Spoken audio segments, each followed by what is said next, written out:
Why have we all gathered here today? It is because the government of the day wishes to have a discussion on our national song, Vande Mataram, in the 150th year of its birth. हम ध्यान से आपकी बात सुने, राजनाथ जी और PM साहब दोनों।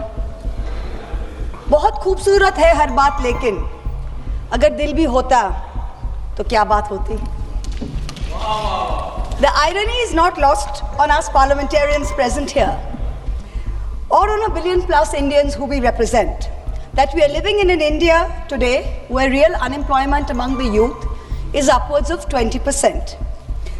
That we are choking in a national capital where AQI routine levels are over 800, when the centre is purposefully starving non-BJP states of their Manrega, their housing and their water dues, where millions of people are being subjected to a hurried, arbitrary process of mass disenfranchisement, when in session after session, we in the opposition are bullied, browbeaten and prevented from raising pressing issues of national importance, suddenly the government finds it so important, so necessary, so urgent to discuss the historical complexities of a song.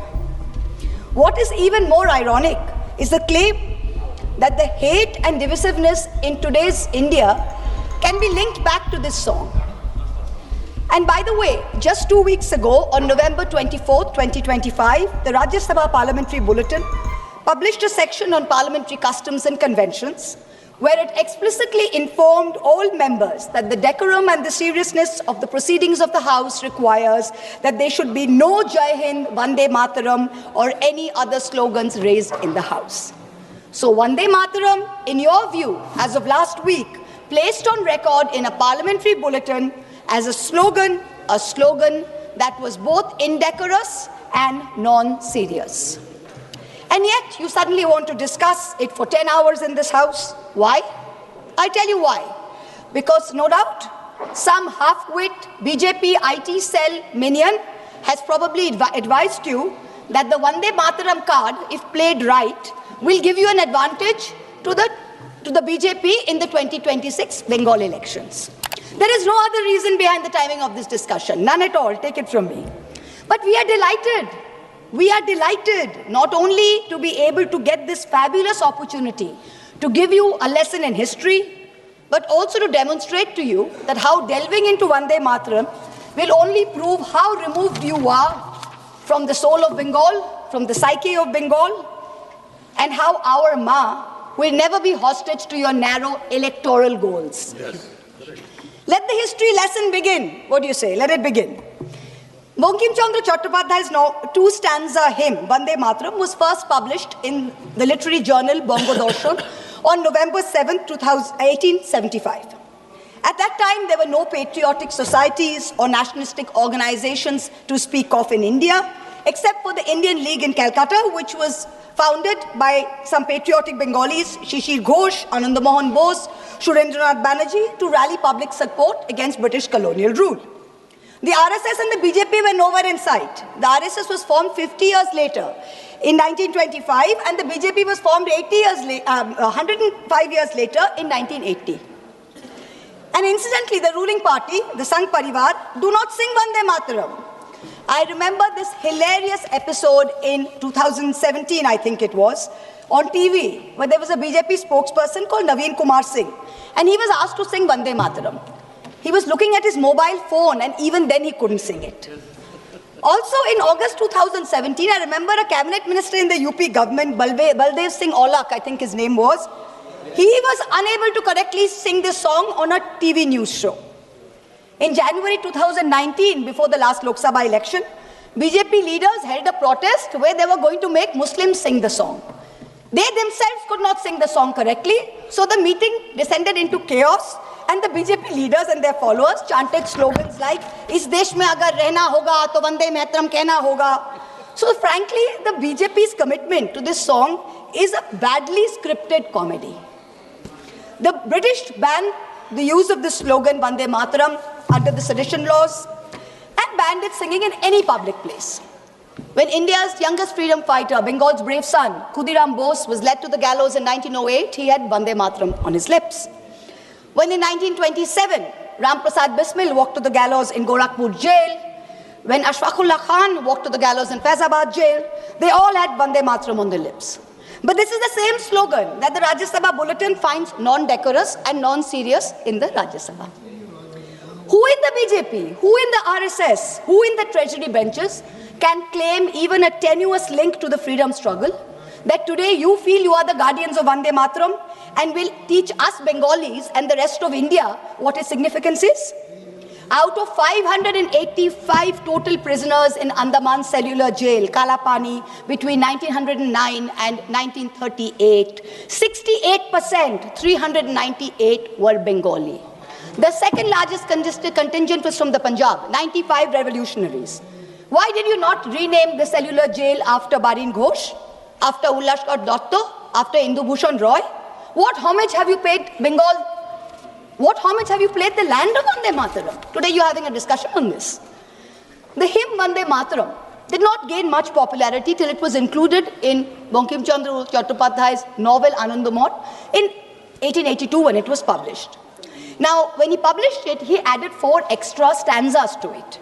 The first 2 stanzas, which he had written in 1875, were a lyrical ode to the motherland. It says, giver of bliss, beauty. The version in the novel, which he incorporated in 1881-82, had a different tone than that of the original poem. The figure of sweetness and light was now endowed with a fearsome accoutrement and the trappings of war almost. But this is in keeping with the narrative of the novel, which was about the Shonnashi rebellion. It is important to note here that in the next 4 stanzas that he wrote, Bankim Chandra Chattopadhyay used the words Shaptokoti, which means 7 crores. Now, 7 crores in the 1871 census was the population of undivided Bengal, Bihar, Orissa, and Assam. So this means that the novel, the hymn, was about Bengal. The hymn was about Bengal, and the mother he refers to is also in Bengal's concept and Bengal's context. This was not originally written as a nationalistic, pan-India song. It was not. Let's be very clear about that. So how did it become this nationalistic song? How does A.R. Rahman sing it in 1997? How? It was none other than the poet laureate Rabindranath Tagore who composed the first musical score of the song based on Desh Ragini around 1885. Rishi Bankim liked the song and the tune so much, he himself included it in the 3rd edition of his book, Anandamot, in 1886. Tagore, in 1937, writes to Nehru, and he writes to Nehru that the privilege of originally setting its first stanza to the tune was mine. When the author was still alive, Bankim died in 1894. He says, I set it to tune while Bankim was still alive. And I was the first person to sing it. So Tagore was the first person to sing it publicly before a public gathering of the Calcutta Congress in 1896. So Tagore sets the tune and he sings it publicly in the presence of Rahmatullah Saini, Dadabhai Naoroji, Surendranath Banerjee. The song gained mass popularity when? Only after 1905, when the Swadeshi movement as a reaction to Lord Curzon's partition of Bengal took place. Itinerant singers sung it in Prabhat Feris every morning to raise national consciousness. Rabindranath Tagore himself on Raksha Bandhan Day, October 16th, 1905, led the famous anti-partition protest where Hindus and Muslims tied Rakhis on each other and said, Vande Mataram. Today, this BJP government, who claims to promote Vande Mataram, has ensured that even the moon, that moon of Raksha Purnima, that moon of Eid, has been partitioned.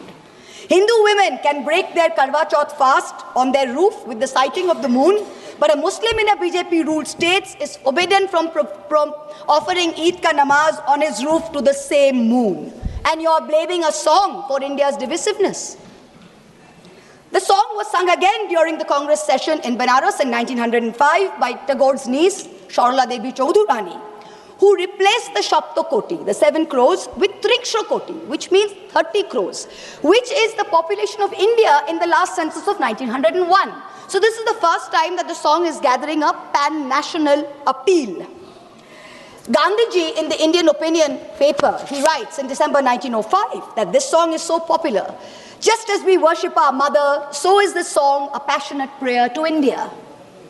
Tagore continued to use the refrain Vande Mataram almost as a slogan in some of his own songs. He says it in many of his own songs. Many of his own songs use the term Vande Mataram. The Swadeshi agitation of 1905 and 1908 saw Vande Mataram as a clarion call. The great Tamil poet Subramanya Bharati, he translated it in Tamil in 1905. It began to be sung in meetings and processions all over India, from coastal Andhra Pradesh, from Vijayawada and the Krishna, to after Jallianwala Bagh in the canals and cantonments of Punjab, where they didn't think of it as a Bengali Sanskrit hymn. They saw it as a shared call of resistance.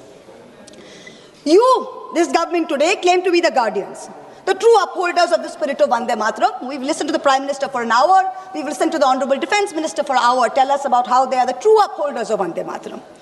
So let me, as a true Bengali, as a proud Bengali, speak for 10 koti Bengalis today, who you call Bangladeshis, who you call Rohingyas. You harass us on the streets. In colonies, you throw us out when we are pregnant across the border.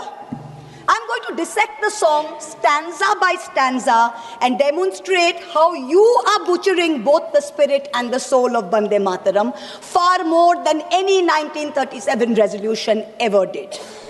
Shujalang Shufalang Balayaja Shitalang Shushashamlang Mataram. What do we have here? What have you done on your watch? Shujalang, beautiful abundant water. Over 70% of India's surface water is undrinkable today. India ranks 120 out of 122 countries in the Water Quality Index. 21 major cities, including Delhi and Bangalore, are expected to deplete their groundwater reserves by 2030. And yet, in the face of this data, the government is cutting the Jal Jeevan Mission money to all the states. Bengal itself is owed 3,000 crores in Jal Jeevan Mission money. This is what you are doing for Shujalang. Malayaja Shitalang, the cool, fresh air.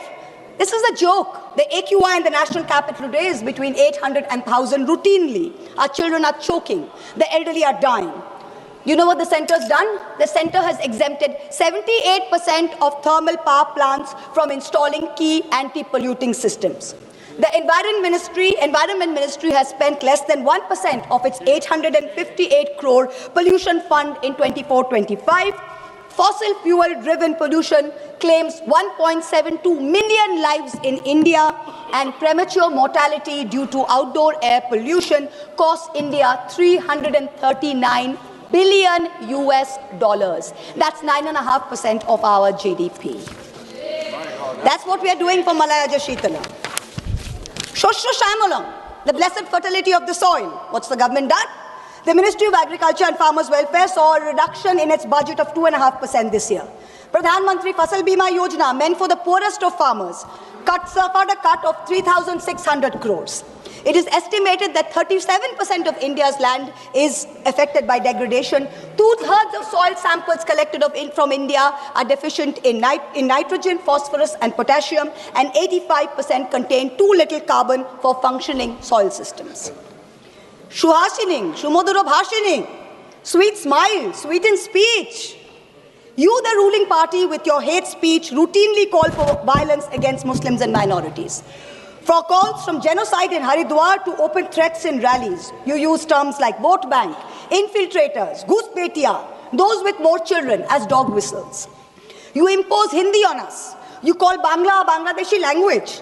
You have unleashed the worst kind of linguistic terrorism on all of us, where people are scared to speak their mother tongue in the streets of Delhi, in the streets of Gurgaon. There is no Shumodhura Bhashining in today's BJP. Shukhodang, Borodang, Matarang, give us happiness. Today, an arbitrary, hurried exercise of your design is making the Election Commission force such work pressure that BLOs are committing suicide. And what does the Election Commission say to us? They say, oh, it's in the line of duty. They should be happy doing it. India is ranking 118 out of 147 countries in the 2025 World Happiness Report. To be a minority in India today is to be perpetually suspect, perpetually second class, and perpetually subordinate. Far from feeling happy, minorities are fearing the state instead of feeling protected by it. Tumi vidya, tumi dharmo. Sir, I have 22 minutes. Only two speakers. 1 minute. Sir. Time has to extend. Okay. Already we tumi vidya, tumi dharmo. Let's talk about vidya first. Honorable members, we reached already 6 o'clock. I want to know the sense of the House. If the House decides We can go on up to the discussion is over. Time can be extended. Time extended. Now you can speak. Tumi Vidya, Tumi Dharmo. Let's talk about Vidya first. Under this government, outlay for education is still at an abysmal 3.8%, far below the 6% envisaged by the NEP and far below other developed nations. Grant in aid for the All India Council of Technical Education has dropped nearly 61% in the last 2 years. The UGC's budget has been slashed by 47%. Let's take one example, Delhi University. The University of Delhi is grappling with a fund gap of 250 crores in this financial year. It needs 544 crores. The UGC has allocated just 313 crores. Tumi Vidya doesn't seem so. Now we come to Tumi Dharmo. When Rishi Aurobindo translated the verses of Vande Mataram into English in Karma Yogi in 1909, he translated dharma as conduct, not religion. Here was the root of the difference between a communalistic and a nationalistic interpretation and the political use of Vande Mataram as a song, as a war cry. It's not a communalistic interpretation. It is a nationalistic interpretation, and Rishi Bonkim's hymn Dharma signifies conduct. And for a ruling party, for a prime minister, it should not just be Dharma, it should be Raj Dharma.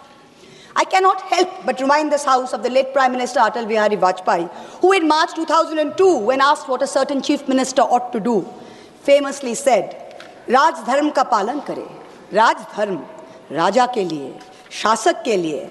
प्रजा प्रजा में भेद नहीं हो सकता, ना जन्म के आधार पे, ना जाति के आधार पर, ना संप्रदाय के आधार पर. Hand on heart, tell this House, is the government fulfilling its dharma? No. Bahute tumi ma shakti, hriday tumi ma bhakti. Rishi Bonkim said, faith should be in your heart and strength should be in your arms. This government instead has moved faith into its arms.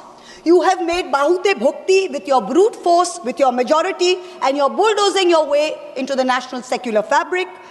And your heart is weak because our enemies are striking again and again. And yet we are letting a president of a third country proudly proclaim over and over again that he blackmailed India into accepting a ceasefire. Omolang Otulang, without a stain, without compare. Where has the government brought us today? Let me compare across some major global indices since 2014. The UN's report says inequality reduces India's Human Development Index by 31%, one of the highest losses in the region. The World Press Freedom Index, India fell from 140 in 2014 to 141 today. On the World Economic Forum's Global Gender Gap Index, India went from 114 in 2014 to 131 today. Most important, on the Global Hunger Index, which measures child malnutrition, India used to rank 55 out of 76 in 2014. Today, it ranks 102 out of 123. So we are certainly not without stain. And let me, for once and for all, debunk the ruling party's false claim that a truncated song is always an insult. Jana Gana Mana was originally written as a Brahmo hymn in 1911 and consisted of 5 stanzas. It was called Bharato Bhaggo Vidhata. Remember that the Brahmo Samaj was formed by Raja Ram Mohan Roy, and this is the same Raja Ram Mohan Roy that the Madhya Pradesh Higher Education Minister Inder Singh Parmar called a British agent, a dalal, working for religious conversion. If your party's man is calling Raja Ram Mohan Roy a dalal, I wonder what kind of higher education he can be responsible for. Jana Gana Mana is also a truncated song. Of the 5 stanzas, only the first stanza is sung as a national anthem. The second stanza says, Aho raho tumi aubhan, aubhan procharito shunito abo udaro bani, Hindu, Buddha, Sikh, Jain, Paroshik, Musulman, Christiani. This means something relatively simple. Tagore addresses Bharat Bhagya Vidhata, the maker of India's destiny. And here is a verse whose restoration would mean a strong symbol, a strong gesture against divisiveness. But you're not bringing a resolution to bring that in. You're talking about what religious context you can view Vande Mataram in. And this is where you've made the biggest mistake, Mr. Prime Minister. You ignited this entire debate as a distraction to take away from your government's failings, which I have demonstrated using the song's lyrics as a key. But you do not stop there. One of the chief spokespersons of the BJP, a fellow MP here, went one step further and said that this truncation was done at Nehru's behest. He said he had learned this by reading a book by the historian Sachiv Bhattacharya. Mr. Chairperson, sir, there is no such book. There is no historian called Sachiv Bhattacharya who has written a book on the history of Vande Mataram. He does not exist. He does not exist except in the fertile manure that constitutes the MP's imagination. There is Please a conclude. historian who has written a book about Vande Mataram, and his name is Shobboshachi Bhattacharya, not Sachiv Bhattacharya. The BJP dare not refer to this book, because if they do, they would have to admit that this very specific book says that the identity of the man who suggested that Vande Mataram be sung in a shortened version, Please conclude. so as not to provoke divisive action, is not Nehru. It is not Bose, it is Kavi Guru Rabindranath Tagore. So let's set the record straight. Bhattacharya is clear.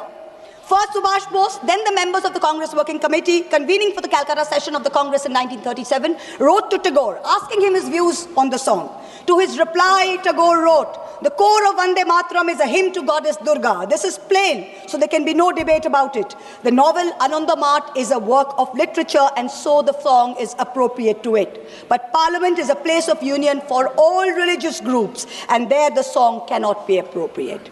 On October 26, 1937, 3 days prior to the session, Gurudev wrote again to Nehru on this issue. And so he, with a special relation to Vande Mataram, suggested that the first two stanzas should be adopted, and his letter conclude now. profoundly influenced the resolution. Please. Last para, sir. Last para. Please.